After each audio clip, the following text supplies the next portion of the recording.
Olá pessoal, sejam bem-vindos e bem-vindas. Vamos dar prosseguimento, né, ao nosso conteúdo. Prometi para vocês que faria novamente um parêntese para a gente discutir um pouco sobre os ventos, né, para que o conteúdo não ficasse em excesso. Bom, como nós já falamos, né, o vento nada mais é do que a circulação de ar, né? O ar ele pode se deslocar entre diferentes regiões, diferentes áreas.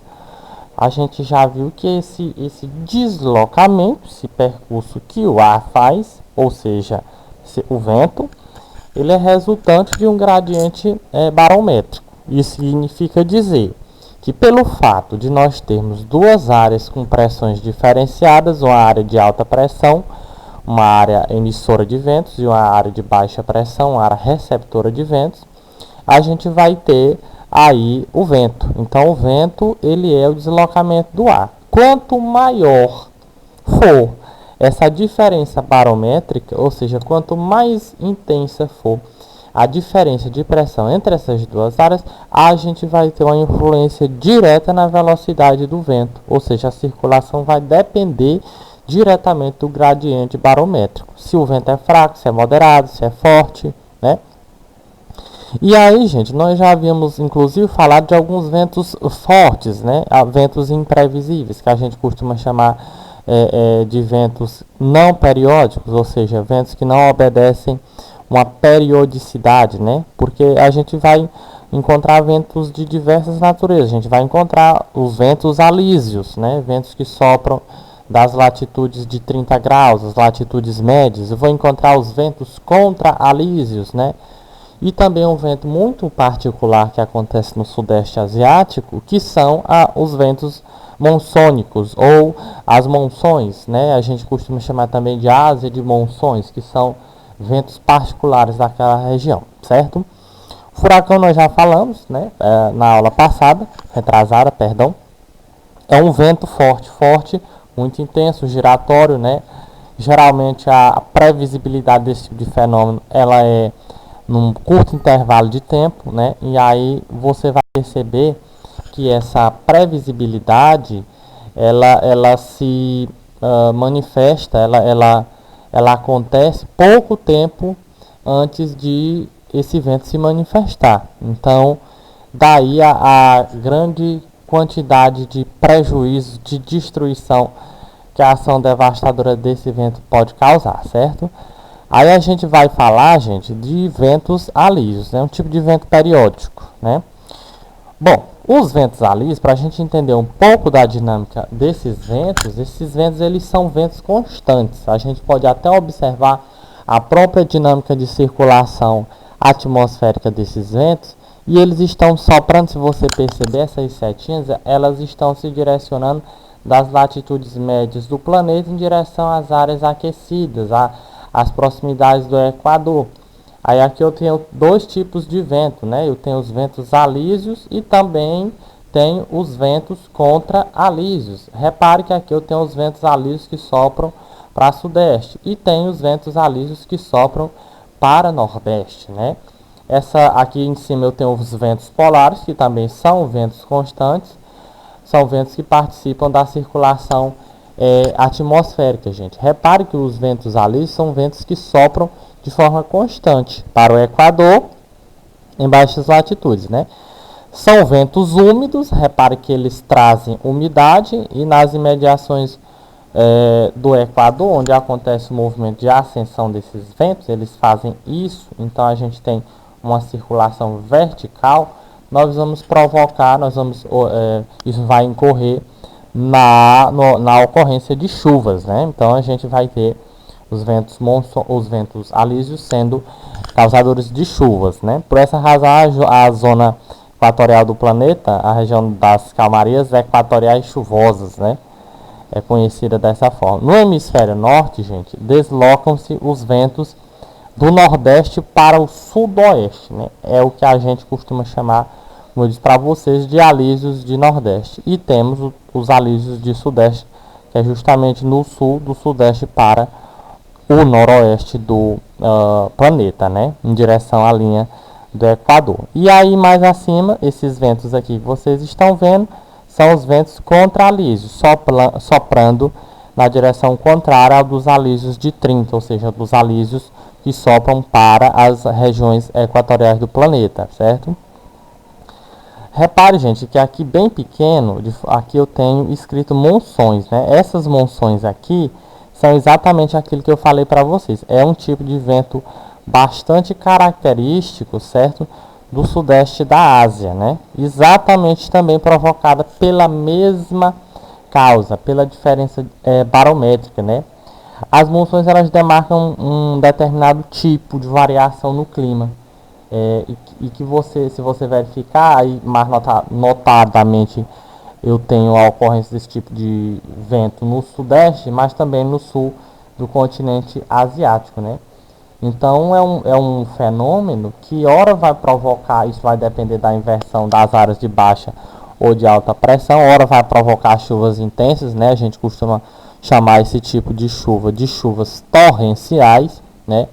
E ora vai provocar também os rigores da seca, né? Então a gente vai ter uma inversão dessa zona de alta e dessa zona de baixa pressão. Se você colocar em qualquer buscador na internet aí, você vai encontrar diversas ocorrências, consequências das chuvas de monções provocadas pelos ventos de monções, principalmente durante a estação do verão, quando nós temos a inversão dessas zonas de alta e baixa entre o oceano e o continente, né?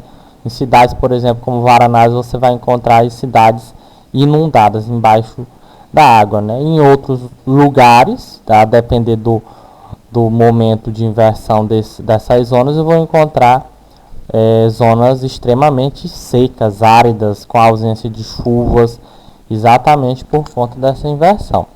Repare aqui, gente, no esquema, tanto é que ele diz que essa variação é uma variação que acontece de forma sazonal. Então, isso é marcado pela sazonalidade entre o Oceano Índico, que é uma zona emissora de umidade. Devemos lembrar que o oceano, as massas líquidas, são regiões de evaporação e os continentes são regiões de precipitação.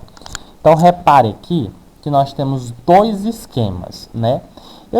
Esse primeiro esquema aqui mostra a zona de alta pressão sobre o continente asiático, sul e sudeste do continente asiático, né? A gente já sabe que o vento se desloca das áreas de alta para as áreas de baixa. Então, nesse sentido aqui, eu tenho um deslocamento do continente para o oceano. Durante o verão, acontece a inversão dessa zona de alta e dessa zona de baixa. O que era alta se torna baixa, o que era baixa se torna alta. Aí você vai verificar que a direção, o sentido que toma as massas de vento, de ar aqui, elas vão sofrer inversão, certo? Exatamente, aí eu vou ter dois tipos de monções. Durante o inverno eu tenho as chamadas monções de inverno, né? Que impedem a entrada de umidade do mar, e exatamente porque estão se deslocando em direção ao mar. E durante o verão eu tenho as monções de verão, que serão estas aqui as causadoras daquelas chamadas chuvas torrenciais, certo, gente? Então, assim, as chuvas em excesso, elas também são prejudiciais, né? Bom, as brisas nós já falamos, certo? Nós já falamos também de umidade. E agora a gente vai falar de novo, vamos relembrar um pouquinho sobre os tipos de chuvas que vocês também já estudaram, né? Aqui nós temos um tipo de chuva muito comum em áreas tropicais do planeta, que são as chuvas de convecção, ou chuvas convectivas. Essas chuvas de convecção, elas acontecem, gente, em função da circulação vertical do ar, né? Geralmente o ar ascende, né? O ar está subindo, está ascendendo, esse que na maior parte das vezes está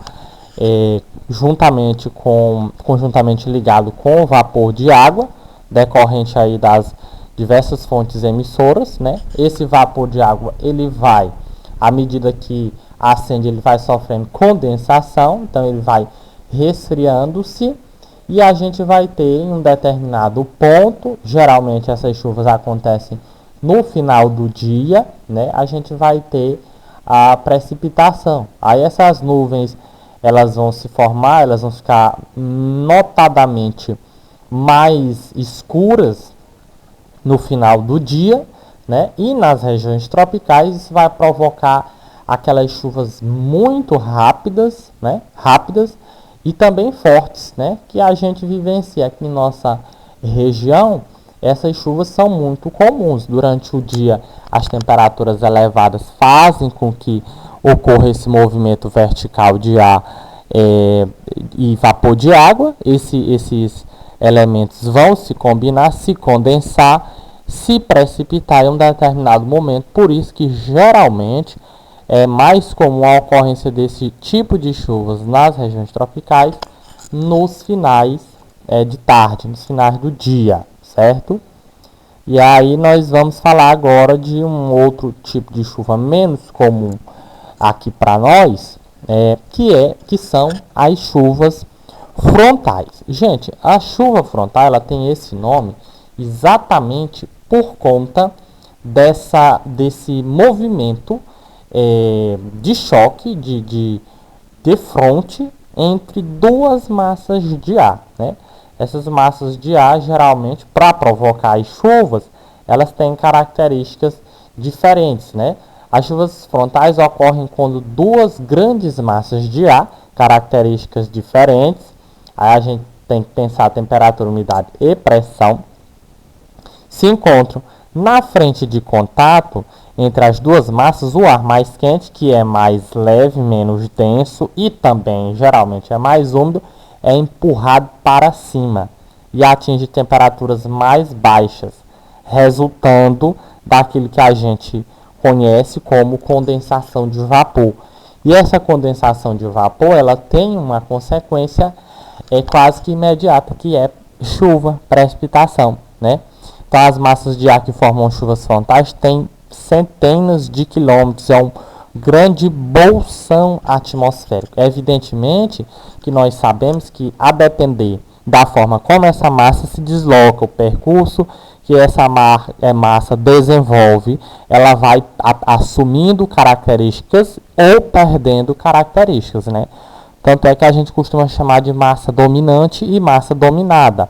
Exatamente porque uma sempre tem o poder, em função da maior proeminência desses fatores, de se sobrepor sobre a outra, né? Então, em alguns casos, o encontro dessas duas massas, gente, a gente costuma chamar de frente. Aí eu posso ter dois tipos de frente. Eu posso ter uma frente fria e eu posso ter uma frente quente. Isso vai depender de quem vai dominar e quem será dominada, né? Bom, em alguns casos, as frentes podem ficar estacionárias e a chuva pode atingir o mesmo local por vários dias seguidos. A intensidade dos fenômenos, chuva, raios, ventos, depende da intensidade dos elementos envolvidos, velocidade a qual a massa se desloca, a umidade presente nessa massa, temperatura das massas de ar, e tudo isso sofre variação em função desses deslocamentos aqui. Ela não vai assumir as características da região de origem. Nenhuma massa de ar assume. À medida que ela vai desenvolvendo o seu percurso, ela vai perdendo ou vai ganhando outras características diferenciadas de onde ela se formou. Bom, nós temos também, aqui no nosso caso, também muito menos comum, só que na região Nordeste nós temos um caso bastante emblemático de chuva orográfica, que é a provocada pela borborema, né? Repare, gente, que chuva orográfica vem de relevo, né? De altura, de modelamento terrestre. Então, você vai perceber que as chuvas orográficas são chuvas de relevo, né? São chuvas onde eu vou ter um obstáculo que impede o caminho natural da massa de ar. Você vai perceber que ocorre em regiões em que uma nuvem encontra um grande obstáculo, que geralmente é o relevo, uma cordilheira, uma serra, né, uma chapada muito alta, um planalto muito alto. também vai depender de onde vem essa massa úmida, né? Se é do mar, né? Se é são águas marinhas, né? Para onde ela está se deslocando, onde está o centro de alta e baixa pressão. Então, para a massa de ar transpor o obstáculo, ela precisa subir, né? A massa de ar, quando ela sobe, a gente já sabe, ela está se deslocando, ela vai ter características alteradas, né? Essa massa de ar que sobe, ela vai se expandir, porque a pressão vai ser menor, evidentemente. Nós estamos aí uma variação de altitude. Isso vai diluir, dissipar o calor. Perdendo o calor, ela perde também a capacidade de conter umidade. Lembram-se? Gerando nuvens e, em consequência, chuvas. Daí a grande incidência de nebulosidade e chuvas, muitas vezes torrenciais, nas altas encostas de morro. Essa região que barra o vento é a região a barla-vento, né? Geralmente, as chuvas tendem a se concentrar com muito mais intensidade na região a barla-vento. E na região a solta-vento nós temos uma perda de umidade. Isso no Nordeste coincide com aquilo que nós costumamos denominar de depressão sertaneja, uma área de climas áridos, né, climas quentes, com características diferenciadas, por exemplo, da zona da Mata Nordestina, né, exatamente porque nós temos a barreira orográfica, a Borborema, né, que promove esse tipo de comportamento aqui quando da circulação das massas de ar próximas do litoral nordestino, né?